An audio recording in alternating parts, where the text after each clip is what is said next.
If you want to improve your ability to paint skin tones, one of the best things you can do is to copy an egg. Yes, you heard that right. Painting an egg is one of the best exercises you can do to improve. I'll list the colors I'll be using: Ivory Black, Raw Umber, Sap Green, Alizarin Red, Red Oxide, Cadmium Red Light, Yellow Ochre, Titanium White.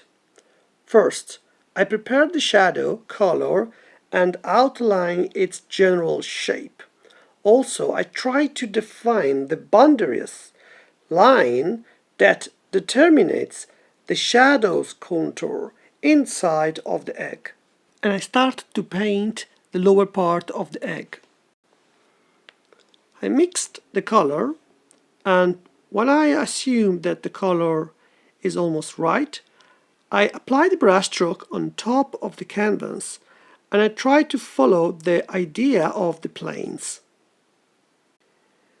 Indeed, an egg has an ovoid shape, and like a cube, it doesn't have planes with edges.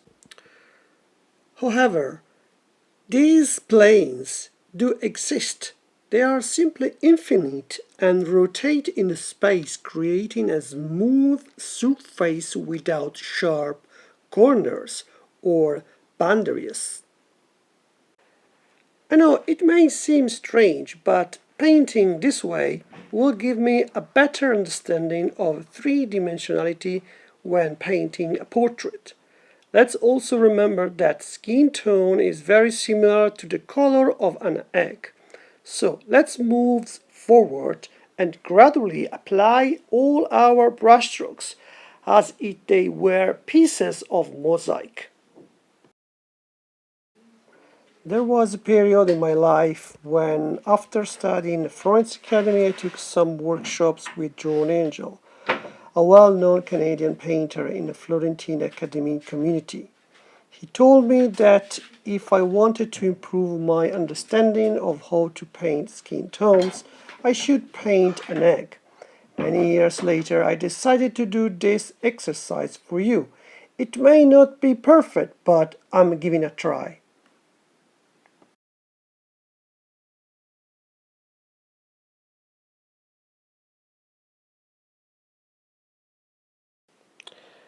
Now emphasize the contrast in the shadow. I also added a touch of alizarin red to make the shadow warmer. At the same time, I can modify and adjust the outline of the egg by blending the color near to the contour. The medium I'm using is walnut oil, which I recommended because it's less yellow than linseed oil. The unique problem, it dries a bit more slowly. As you can notice, these patches of color need to be broad and wide to quickly cover the surface.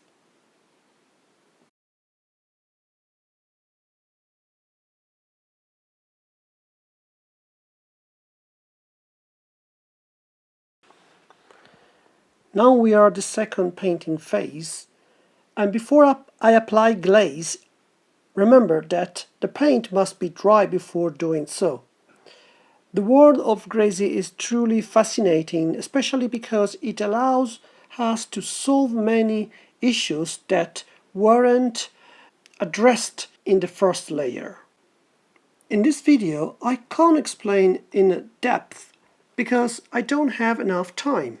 But if you subscribe to my Patreon page, you will find details, explanation in lesson number 2. Anyway, let's move on. Once the glaze is applied, I start painting again with a thicker layer, accentuating the highlights and midtones. Of course, I always test the colors before applying a brushstroke. I know it's a bit tedious, but don't paint directly if you are not sure what's on your brush. Testing colors on the vertical canvas is always very helpful. The reason you need to do this is that if you hold the palette in your hands, the light will hit it differently. If the palette is dark, the color will appear distorted. That's why you should always test the color on the side of the canvas using a piece of tape, for example. The blending technique is a topic that has been covered extensively in YouTube videos. I believe that every artist has their own way of interpreting this technique. Some use solvent, others don't, and some paint alla prima and blend everything at once. From my perspective, when I blend, I use small brushes and try to be very precise. I always aim to blend in one direction and use different brushes for different tones. Of course, I also experiment. So I'm always in a phase of study, and if I find better methods, I try to improve. Naturally, in advanced lessons, I go into more detail. When I was studying at the Florence Academy, I wasn't good at blending. In fact, my painting style was very broken, almost post-impressionistic style. Then, one day, after finishing my studies, I asked myself, why can't I blend properly? So, I began to investigate and realized that I was repeating the same thoughts, which is why I wasn't improving. That's when I started thinking differently and focusing on individual aspects of technique, and eventually I managed to improve. Truly, painting is a magical world where if you make a decision and want to get better, it's possible to achieve it. I want to tell you the truth. Florence Academy was a transformative experience for me, but there are lessons you must learn on your own. The school provided me with the fundamental tools, yet the journey of mastering art is a steep, challenging climb that I had to tackle by myself. There were times of struggle and frustration, but overcoming these obstacles made the journey all the more rewarding.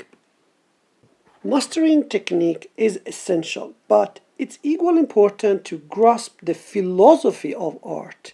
This philosophy touches on different phases of our personality that often need adjustment to see a significant progress. Okay, I think is enough for today. If you think, if you found this content valuable, please give a like on this video. And if you are eager to dive deeper into my techniques, subscribe to my Patreon page for access to all my special content. Thank you for sticking with me until the end, and see you in the next video tutorial. Bye.